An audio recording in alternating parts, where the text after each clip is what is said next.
My family tried to take everything I worked for, but I confronted them and won it back. The folder hit the table hard enough to rattle the cutlery, and my dad kept his hand on it like I was going to lunge across and steal it before he could finish whatever speech he'd rehearsed. The backyard lights made everyone look slightly jaundiced, like we were all sick with the same secret.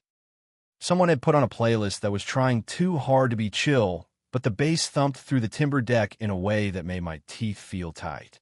My mom stood near the sliding door with a plate towel bunched in her fists, eyes already shiny, already ready to play the tragic part. My brother, Corey, leaned against the railing with his beer, half smiling like this was a prank, and he was waiting for the punchline. The smell of sausages and onion was still in the air, but my stomach had turned to dry paper. Dad slid the folder toward me and tapped the top page with one blunt finger.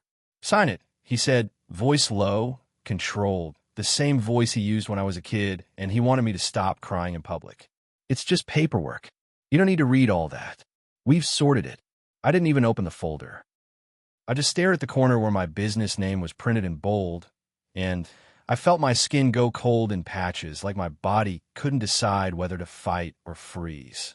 My phone vibrated in my pocket again, and I knew without looking it was my operations manager asking why the supplier had called about new payment detail for the third time today.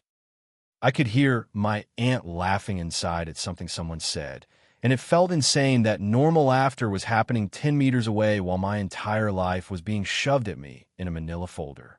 "I'm not signing anything," I said, and my voice came out steadier than my hands.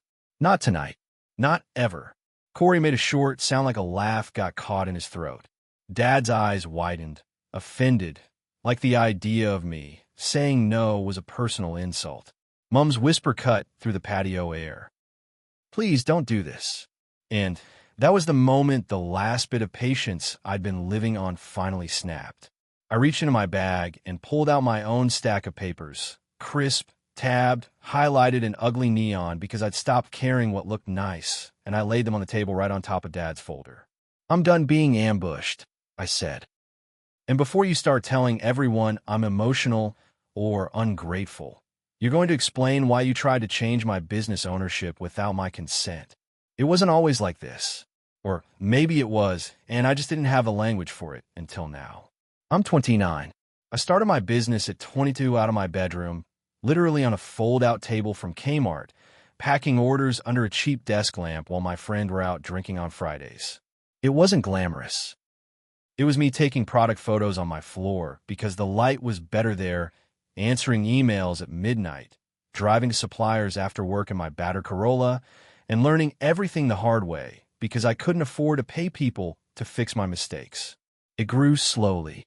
At first, it was tiny, custom events, styling and floral arrangements, then corporate orders, then weddings, then can you do our whole conference setup?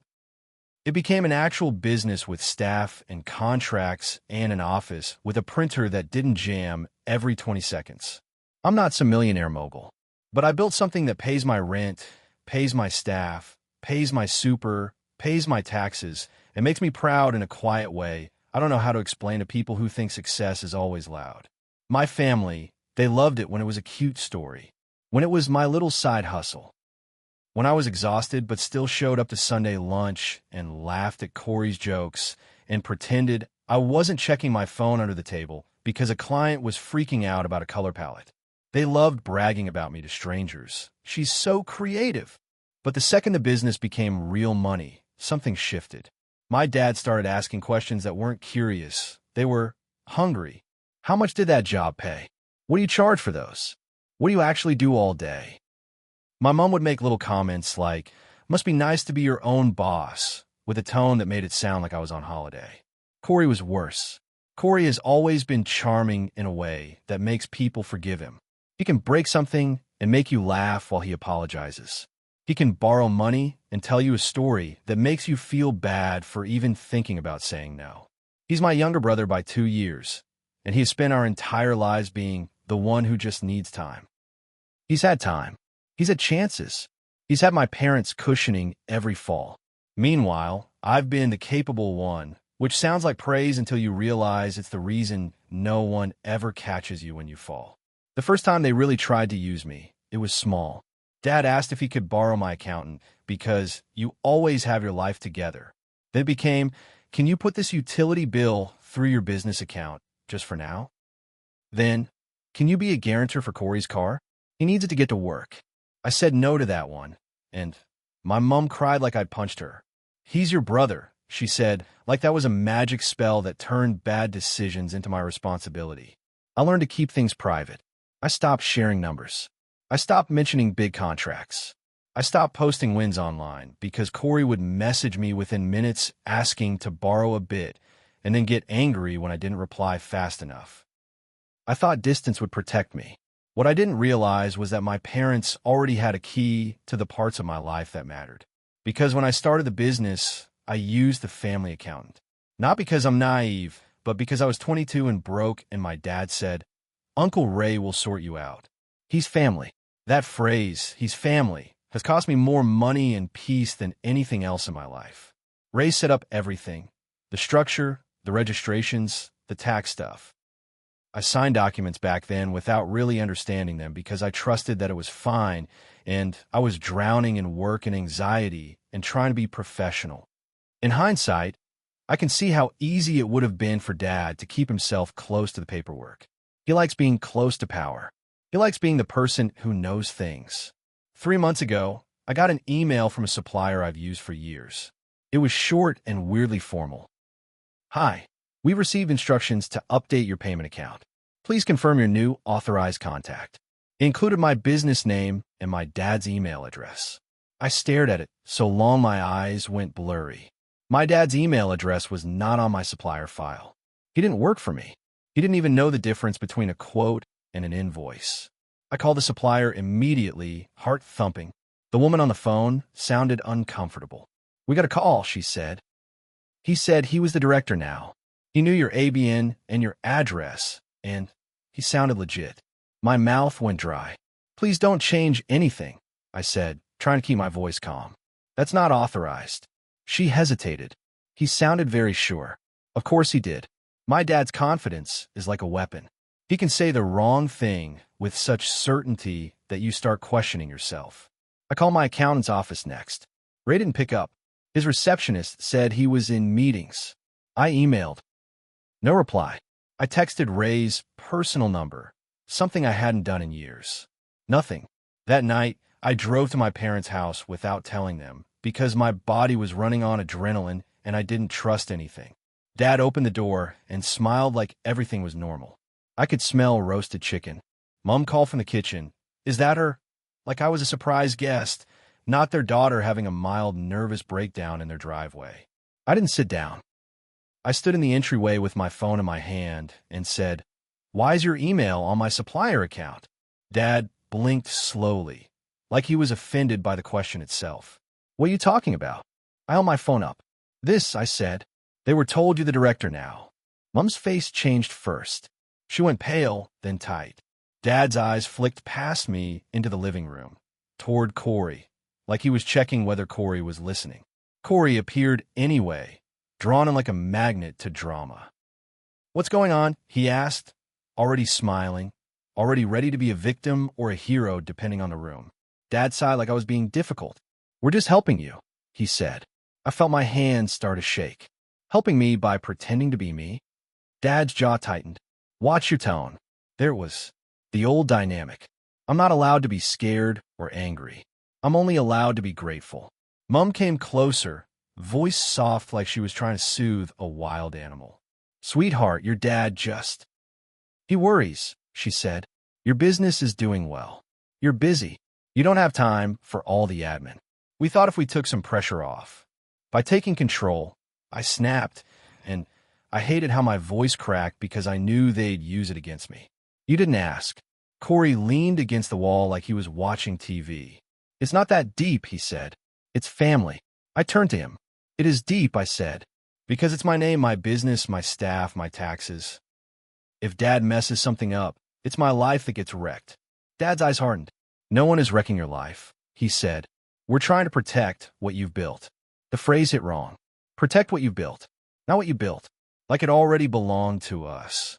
I asked for proof. I asked what had been changed. Dad said it's just a few forms. Mom said it's easier. Corey said, don't be dramatic. And the more they talked, the clearer it became that they were all reading from the same script. They decided I would eventually agree. They were waiting for me to calm down and comply. I left without eating dinner. Mom cried at the door. Dad called me disrespectful. Corey texted me 2 minutes later. Stop stressing, Mom. Dad's only trying to help. You owe him. That text made me sit in my car and stare at the steering wheel until my hands stopped trembling. Because it wasn't just about control. It was about entitlement. They genuinely believed I owed them ownership of my life. So I stopped trying to argue emotionally. I went into problem-solving mode. The version of me that built a business from nothing. The version of me that doesn't panic, just acts. The next morning, I called my bank and explained what was happening. Fraud department, locked accounts, new authorizations, two-factor authentication on everything. I contacted the business registry support line and started the process of verifying ownership and reversing unauthorized changes. I called a different accountant, someone I've been meaning to switch to but kept avoiding because family guilt is heavy, and I paid for an urgent consult like my life depended on it because it did. I spent 2 days digging through old emails, finding the exact moment Ray's office had filed changes. I requested copies of submitted forms. When the copies arrived, I saw it. My signature forged. Not even a good forgery. A shaky imitation of my name like someone had practiced it once on scrap paper and thought that was enough. I remember sitting at my desk, staring at the page, and feeling something inside me go cold and clean. Not rage. Not tears. Just clarity. They weren't helping. They were taking. And when people are willing to forge your signature, you stop playing nice. I didn't confront them immediately. I know that sounds weird, but I needed to be strategic. If I walked in yelling, they deny, cry, flip it on me, and then quietly keep trying through back channels. I needed to lock everything down first. I needed receipts. Real ones. So I collected them. Screenshots. Emails. Form copies. A timeline. I printed everything because paper feels real in a way a phone screen doesn't when someone is trying to gaslight you. I put tabs on the pages like I was preparing for an exam. I rehearsed what I'd say out loud in my car because my family has this way of making me feel 12 again if I'm not prepared. And then Mom invited me to this barbecue. Just family, she said. We need to talk. Your dad wants to clear the air. The second I read that, I knew. Clear the air meant corner me. Get my signature. Make it official. Finish whatever they'd started. So I went, and I brought my folder. Back on the patio, Dad's face had gone red. He leaned forward, voice tight. You're accusing me? He said, like the accusation itself was worse than the act. I'm not accusing, I said, and slid the first page toward him. I am stating. He looked down, saw the forged signature copy, and his mouth tightened. He didn't look surprised, not even for a second. He looked annoyed, like I'd found a hidden stash, and now we had to talk about it. Corey stepped closer, eyes flicking over the paperwork. You went behind our backs, he said, voice rising like I was the traitor. I laughed once sharp. You forged my signature, I said. Don't talk to me about backs. Mom made a sound like she was choking. Please, she whispered. This is too much. Can we not do this here? I gestured around the yard. You chose here, I said. You chose the family gathering. You chose the pressure. You don't get to stage an ambush and then demand privacy when it doesn't go your way. Dad shoved his chair back a little, making it scrape. You're being hysterical, he snapped. And there it was, the word they always use when I'm not compliant. Hysterical, dramatic, ungrateful. I kept my voice low on purpose. I'm going to say this once, I said. You attempted to change my business ownership and payment details. You forged my signature. I have the forms. I have the emails. I have supplier confirmation calls. I already filed disputes. Everything is being reversed. So if you're trying to get me to sign something tonight to make it easier for you, it's not happening. Corey shook his head fast, acting like he couldn't believe what he was hearing. This is insane, he said. We weren't stealing. We were restructuring. Dad said it would protect the business if something happened to you. I stared at him. What would happen to me? I asked, and the question made the air feel colder. Corey blinked, thrown. Dad's eyes flicked away for half a second. Mom stepped forward, voice trembling. He means if you get sick, she said quickly. Or if anything. You're always working. You're always stressed. We worry. I nodded slowly. So that your solution was to take control without telling me. I said. That's not worry. That's possession. Dad slammed his palm on the table. I'm your father, he said. I built this family. I put a roof over your head. You think you get to talk to me like a criminal?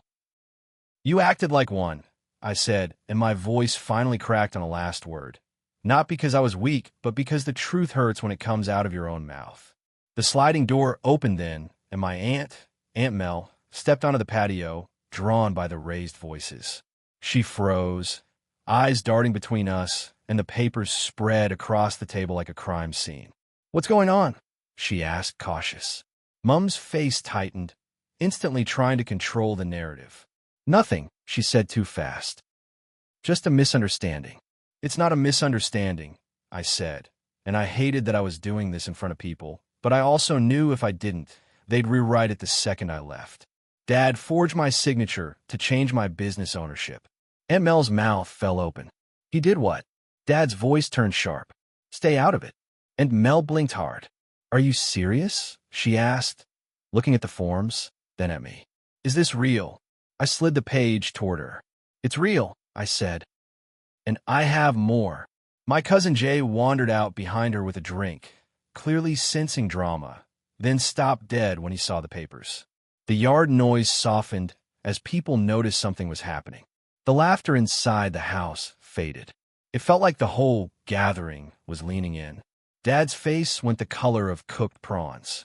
You're turning everyone against me. He hissed at me like I was committing violence. No, I said. Your actions did that. Corey tried a new tactic, voice suddenly softer. Okay, he said, hands raised. Maybe Dad handled it wrong, but you have to understand why. There's pressure. Mom and Dad are behind on bills. They're stressed. They were going to use the business to get a loan, just temporarily, then pay it back. No harm. There it was. The truth, slipping out because he couldn't help himself. A loan, using my business as leverage. Taking everything I worked for and putting it on the table like a bargaining chip. Aunt Mel sucked in a breath.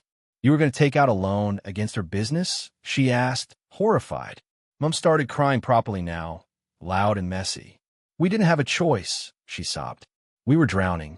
Your father, Corey. Dad rounded on her. Stop, he snapped, but it was too late. The performance had cracked. I felt my hands shake again, but I kept my spine straight.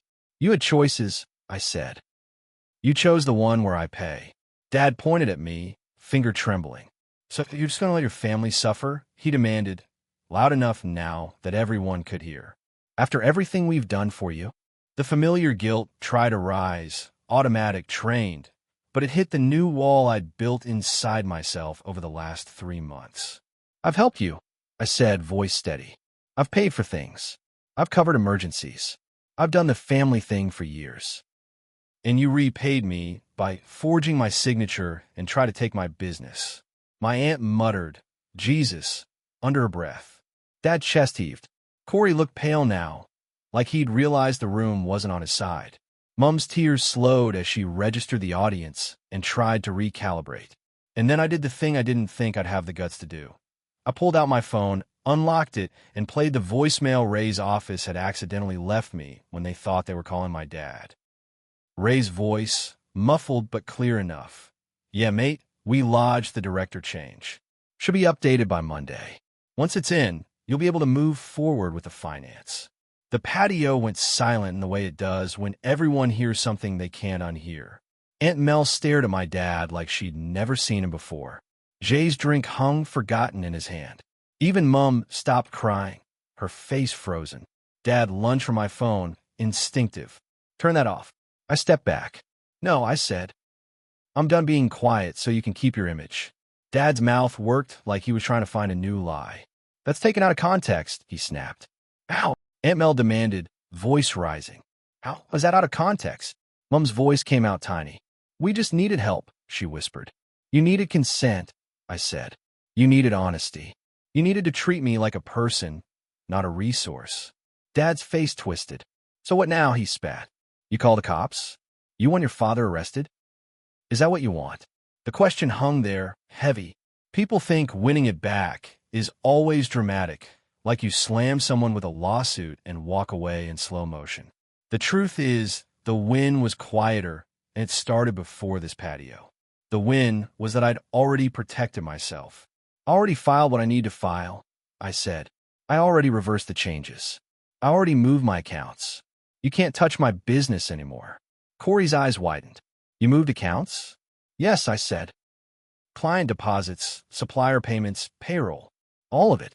You can't access anything. And if you try again, if you go near my registrations or my bank or my suppliers, I will treat it like what it is. Fraud.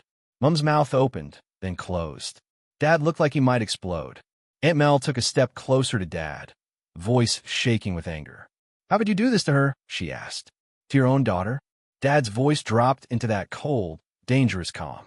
You don't understand, he said. This family. No. Aunt Mel cut in. You don't understand. Family doesn't mean you can steal. Corey looked at me then, and for the first time that night his expression wasn't smug. It was calculating. You're really going to blow everything up, he said quietly, like a threat wrapped as disappointment. I felt something settle in my chest. Fear, yes, but also relief. Because the thing about being used for years is you start to think your worth is tied to how much you can take. Saying no feels like dying at first. Then you realize it's the opposite. I'm not blowing it up, I said. I'm refusing to be the collateral. I picked up my folder, slid my papers back into it carefully like my hands weren't shaking, and stood. My legs felt weirdly light, like I was floating and heavy at the same time. Mom reached out like she was going to grab my wrist. I stepped back. Don't, I said softly. Her face crumpled. We're your parents, she whispered. And I'm your daughter, I said. Not your backup plan. I walked through the house to the front door, past the laughter that had died, past relatives pretending not to stare, past the smell of food that suddenly made me nauseous. My hands were cold on the doorknob. Behind me, Dad shouted my name, sharp, commanding. For once, I didn't turn around. In my car, I sat with the engine off and let myself shake. Full body, teeth chattering, shaking like my nervous system was finally releasing everything it had been holding. My phone buzzed again. This time I looked. It was my bank's fraud team confirming, in writing, that the unauthorized access attempt had been noted and safeguards were active. Another email came through. The registry confirmation that the disputed changes were under review and the original details were restored pending investigation. I stared at those words until my eyes burned because that, right there, was the want it back part. Not my dad's face. Not Corey's stunned silence. The fact that my life was mine again. The next week was messy. Mom sent long texts that swung between apology and guilt. Dad sent one message. After everything I've done for you. Corey tried to call at midnight and left a voicemail that started with, I'm trying to keep the family together, and ended with, you're destroying Mom. I didn't reply. I forwarded everything to my new accountant and kept moving. I changed passwords. I changed authorizations. I removed Ray completely. I filed a formal complaint. I took 2 days off work and cried in my bed like I'd been hit by a truck, then got up and answered client emails because bills don't care about heartbreak. 2 weeks after the barbecue, Aunt Mel came to my office with coffee and that careful look people wear when they don't know what you need. She didn't say, I told you so. She didn't say, family is family. She just put the coffee down and said, I'm proud of you. I didn't realize how badly I needed someone to say that until my throat closed up and I had to turn away so I didn't cry in front of my staff. Dad hasn't apologized. Maybe he never will. Mom is trying in this clumsy way where she keeps asking if I'm okay, but still slips into we were desperate like desperation erases consent. Corey is furious, mostly because for the first time in his life, he can't charm his way back into a position of access. He has to live with the consequences of his own choices, and that seems to offend him on a spiritual level. And me? I'm not celebrating like I want a trophy. I am grieving. I'm grieving the version of my family I wanted to believe in. I'm grieving the idea that love would be enough to keep them from crossing a line. But alongside that grief is something steadier. The knowledge that I protected what I built, that I didn't fold when they tried to corner me, that I didn't sign my life away just to keep the peace for people who were willing to destroy me to keep their comfort. Sometimes I still replay the patio moment in my head, the folder, the pen, my dad's voice telling me not to read, just a sign. And I get this delayed wave of nausea, like my body is catching up to the danger after the fact. But then I open my laptop, log into my accounts that only I control now, see my staff roster, my upcoming jobs, my invoices paid into the correct account, and I feel that quiet victory again. They try to take everything I work for. They really did. Not because they hated me, not in their minds. In their minds, they were entitled. They saw my stability as family property. They saw my work as something that could be redistributed to fix their mess. And the most shocking secret I revealed to them that night wasn't paperwork or voicemails. It was this: I'm not available for that role anymore. I'm not the family resource. I'm not the safety net you cut into strips when you're desperate. I'm the person who built a life with her own hands. And I kept it.